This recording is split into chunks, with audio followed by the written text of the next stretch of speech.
This is a recording of a talk that I gave at the Approaches to Digital Discourse Analysis conference in Turku, Finland in May 2019, and it gives a taster of my ongoing work into the pragmatics of clickbait.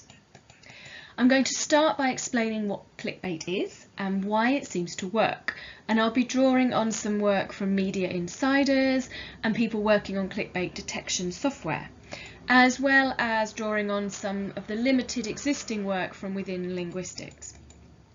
I'm going to talk about the idea that clickbait creates what's known as a curiosity gap, and that we click on the link in clickbait headlines to fill that gap. I'm going to present some corpus analysis findings along with a relevance-based analysis of why we see an overuse of certain linguistic expressions in clickbait headlines.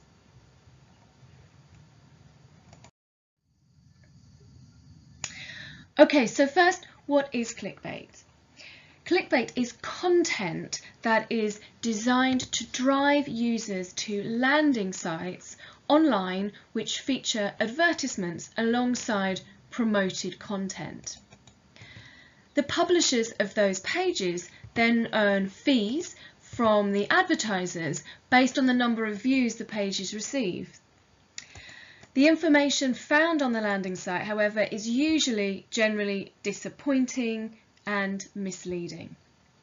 The reader finds himself taken to genuine pages delivering low quality content with misleading titles.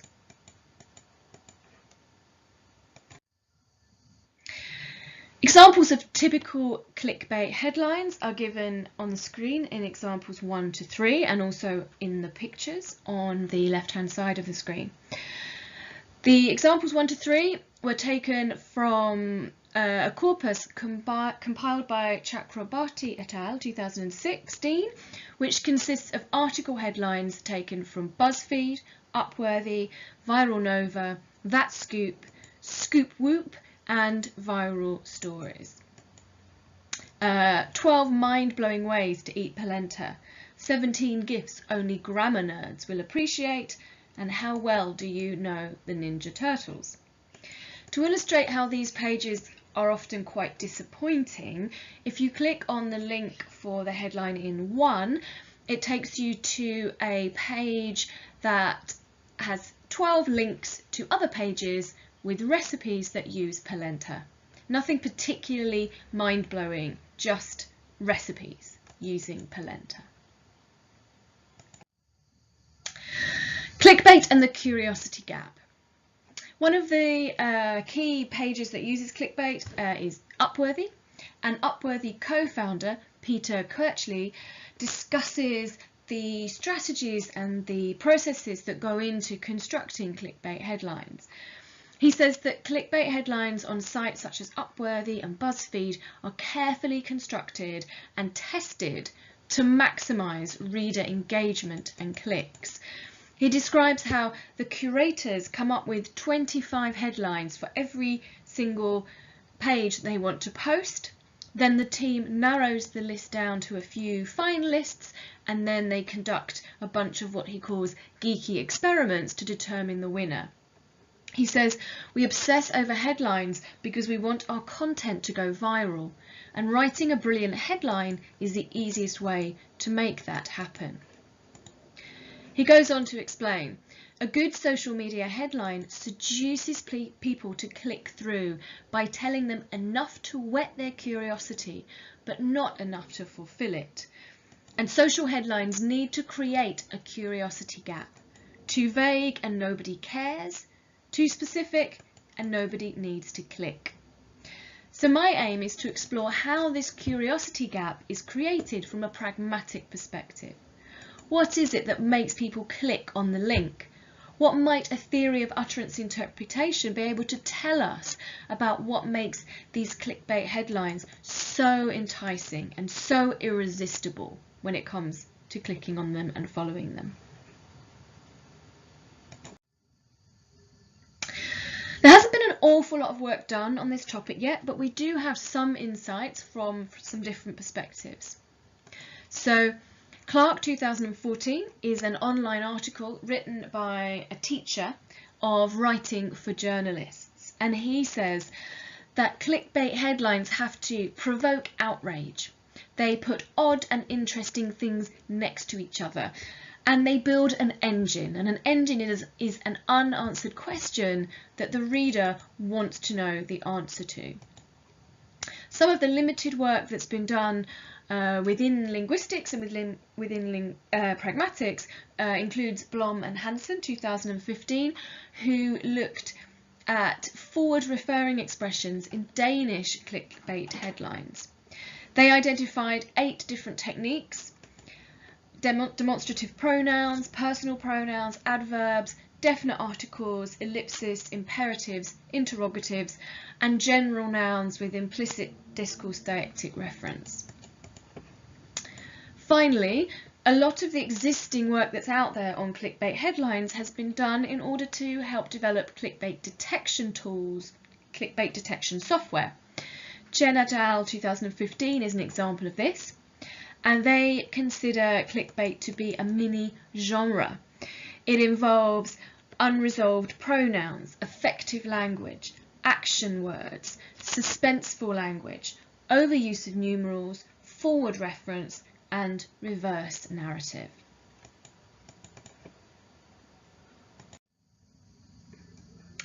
So with this previous work in mind, my aims are as follows.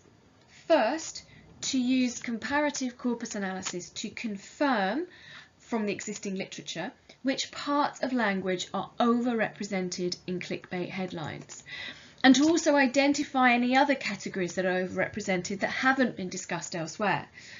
I also want to interrogate these categories in a little bit more detail. Look a bit more closely at the types of expressions that we find overrepresented. As we'll see, for example, not all demonstratives are equal when it comes to clickbait. We see an overrepresentation of demonstratives, but not all to the same extent. Second, I'm going to apply ideas from the relevance theoretic pragmatic framework for utterance interpretation to the data to try to understand how linguistic and pragmatic strategies achieve the goal of persuading a reader to click a link, to click a clickbait headline.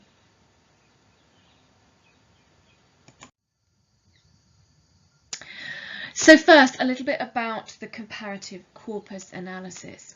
This was conducted using 2 corpora that were compiled by Chakraborty et al., so existing corpora, one of which contained clickbait headlines and the other contained non-clickbait headlines, which draws on sources like the New York Times and the Guardian.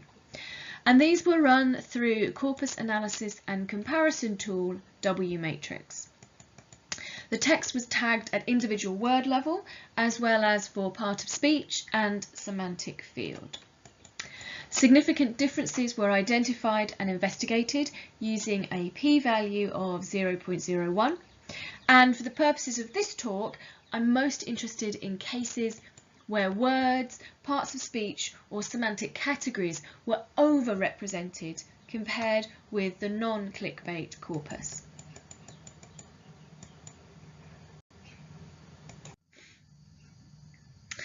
So this analysis initially revealed that 67 different parts of speech categories were found to be overrepresented to a significant degree in the clickbait corpus. For the purposes of this talk, I'm going to focus in on just one category, demonstratives.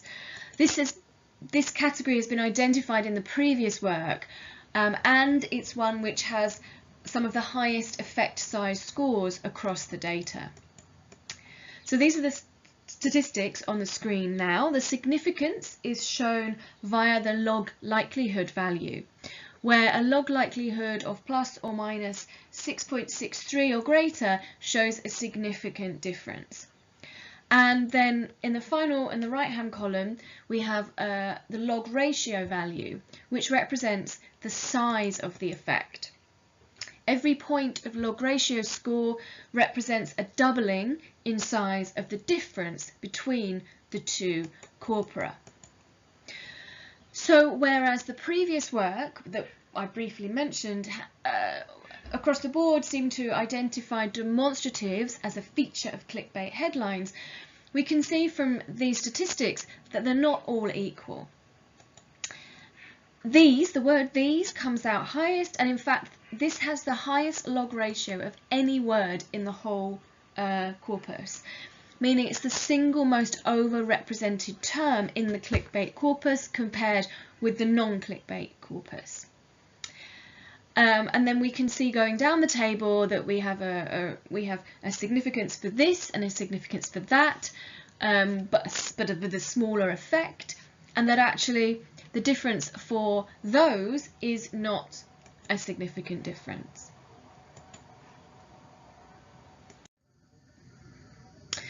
So with these statistics in mind, my next step was to conduct an analysis of the pragmatic contribution that these words, these demonstratives, make to understanding, in order to try to understand why we see these patterns. So to do this, I'm going to take a closer look at some examples which use demonstratives to create this curiosity gap. And I'm going to start with these following examples, which are not from the corpus, but were provided by Upworthy founder Peter Kirchley and discussed in an article and talk that he gave. So the headline on the left was written for the search engine Google, and it contains strategic keywords which are likely to match the search terms of users on Google. So Obama, same-sex marriage, perhaps legal even. The headline on the right, on the other hand, is written to represent the same story. Barack Obama saying that same-sex marriage should be legal, but this was written to appear on social media platforms. Keywords and search engine optimization are not as important on social media. Users will be exposed to the content, to the headline, when browsing feeds via shared and promoted posts and ad links. While Google headlines are optimized to appear in search results, the success of a social media headline depends on whether it attracts a user's attention as they browse, as they scroll past it on their feed, and whether it then induces them to click on the link and go through to the landing site and read the rest of the article. So how do they achieve this aim? What role, for the focus of this talk, do demonstratives play in this? What do they contribute towards the curiosity gap? Now, my analysis assumes the relevance theoretic framework for utterance interpretation. I'm not going to go into any details about that here. You can find out further information about that elsewhere, but I am going to very quickly cover some basic assumptions that this approach adopts so that I provide enough background to understand the points in the analysis that I'm making in this talk. So, what makes something relevant? Well, according to relevance theory, we as humans are geared to seek out potentially relevant inputs in our environment and to process them in a relevance maximizing way. And that gives us the cognitive principle of relevance. An input will be relevant to an individual if it leads him to update his assumptions about the world in some way. So it might strengthen something we believe, it might contradict and eliminate something that we believe, or it might combine with something that we believe to yield a new contextual assumption that we didn't previously hold. Very, very briefly speaking, these three updates to our assumptions are what we call cognitive effects, and they basically involve a change to the assumptions that we hold about the world. The other important point to note at this stage is that according to relevance theory, ostensive acts of communication trigger an expectation that a communicative act will be relevant to us. So when we communicate ostensibly with somebody, we trigger expectations that there will be relevance, that we will get these cognitive effects.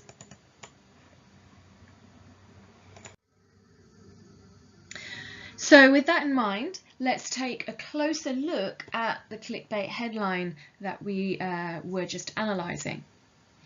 Now this is why I voted for Barack Obama. In this case, to process this utterance and to interpret what the writer is communicating, we need to derive an explicature. What is being explicitly communicated by this utterance? That's part of what's involved in interpreting this utterance. And to do that, the reader must, amongst other things, resolve reference on 3 referring expressions: Barack Obama, this, and I. Now, while resolution of the name is likely to be fairly straightforward, there is, after all, only one obvious candidate referent for the name Barack Obama, at least we can assume for most people. That's fairly straightforward, but the other 2 maybe aren't as straightforward. The reader is left needing to work out what this refers to and who I is. Who is I? We assume it's the writer of the headline, but we don't know who that person is. And so we are left in this position where, as somebody reading this headline, we access these assumptions. First of all, 5. There is a person, I, the writer, who voted for Barack Obama. And that person did so for a particular reason. Now, these new assumptions that we derive from processing this headline are unlikely to achieve any or many cognitive effects in their own right. That is, they're unlikely to be relevant in their own right. It's probably quite likely that the reader already, if they have sort of assuming a certain level of general knowledge, that they already hold the assumption that there exist people who voted for Barack Obama, if we know that he was elected as President of the United States. And we can also assume that we think that they did so for a reason.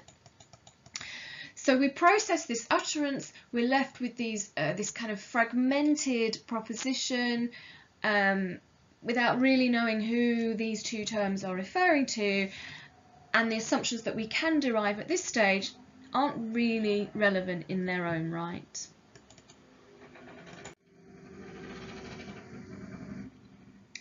So how is this headline relevant, and what role does the demonstrative pronoun this play in this? Well, the use of the demonstrative pronoun this in the example overtly draws the reader's attention to the as yet unrevealed reason for voting for Obama. That is where the relevance is going to lie, in the reason for why, the reason for the writer voting for Obama. That's what our attention is drawn towards. That's where the promise of relevance lies. Now, directing someone's attention towards something is an ostensive act. And as I mentioned a moment ago, ostensive acts raise expectations of relevance. Whether that ostensive act is an utterance or whether it's a demonstrative gesture, for example. So a pointing gesture directs somebody's attention in a particular direction, and we expect something relevant to be at the end of that pointing gesture. And linguistic demonstrative expressions also point the reader in a particular direction. Directing someone's attention towards something is an ostensive act that raises expectations of relevance. When someone points something out to us with a physical gesture, we can expect to be rewarded with cognitive effects, and we look in that direction. And when someone uses a demonstrative, we expect it to point towards something relevant. The use of the demonstrative in 4 raises our expectations that following the link will be optimally relevant, and we derive the assumption in 7. The writer thinks the reason the writer voted for Barack Obama is relevant to the reader of this headline.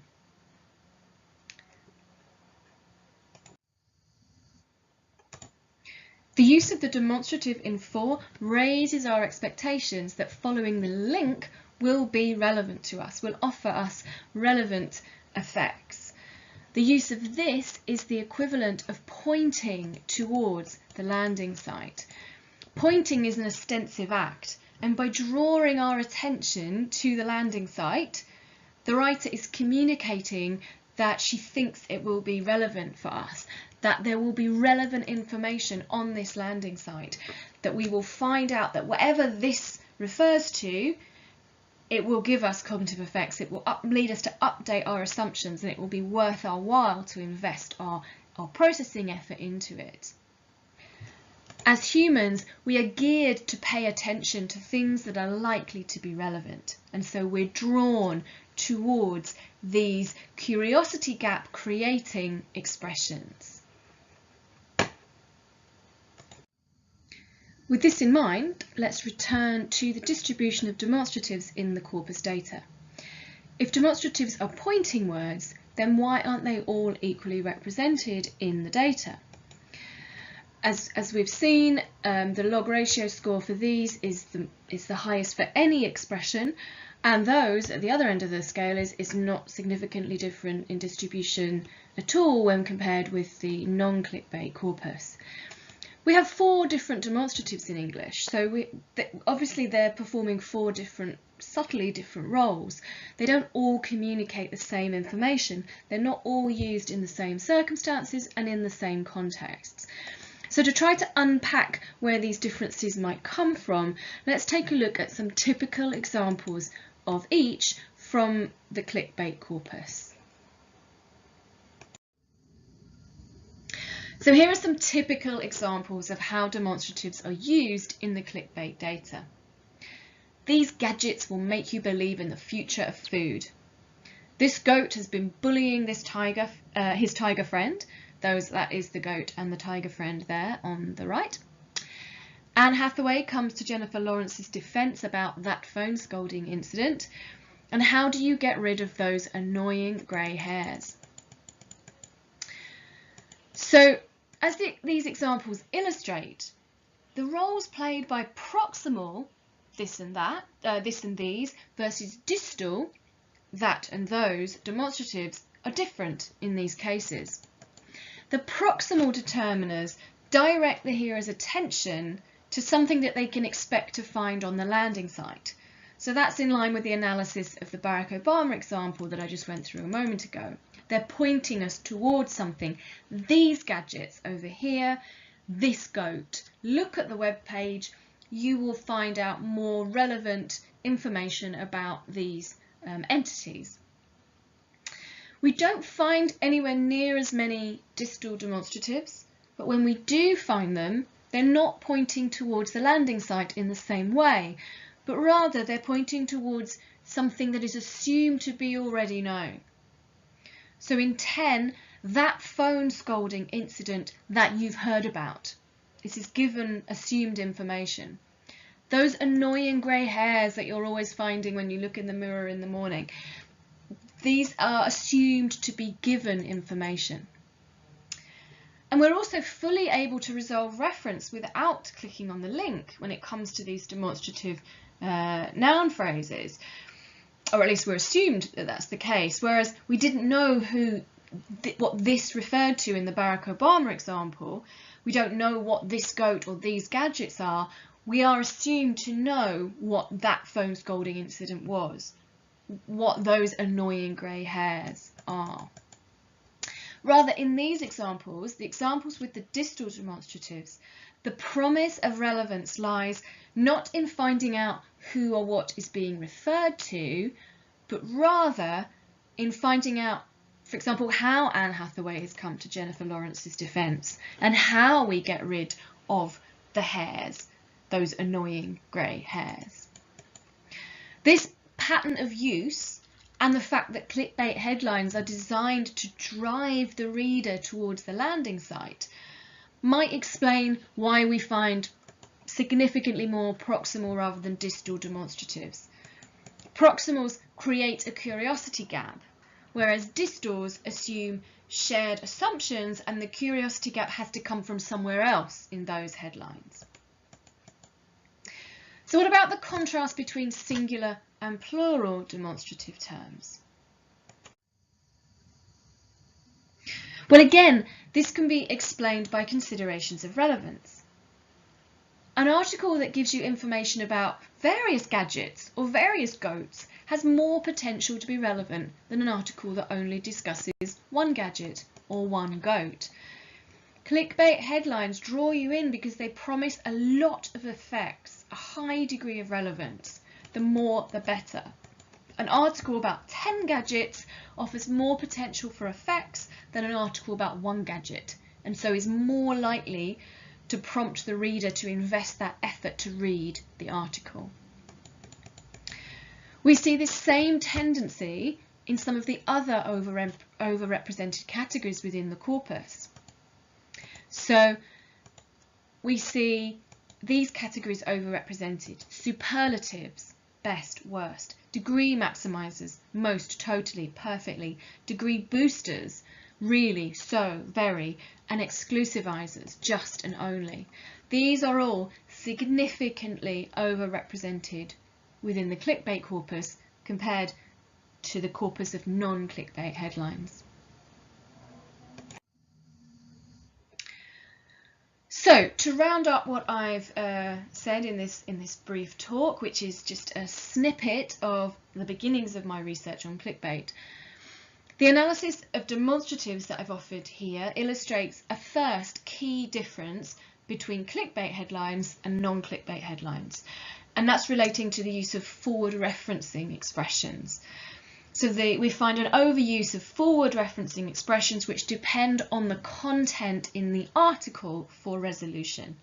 I tell you about something, but to really find out what it is I'm talking about, you need to click and read the article. If the reader does not click on the link, he will be left with vague and underspecified assumptions which don't generate any cognitive effects in their own right.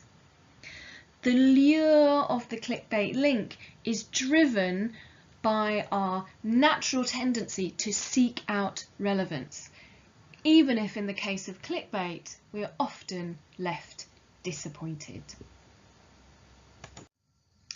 This slide has my references on, and that concludes my brief introduction to some of the work that I've been doing on the pragmatics of clickbait. Thank you.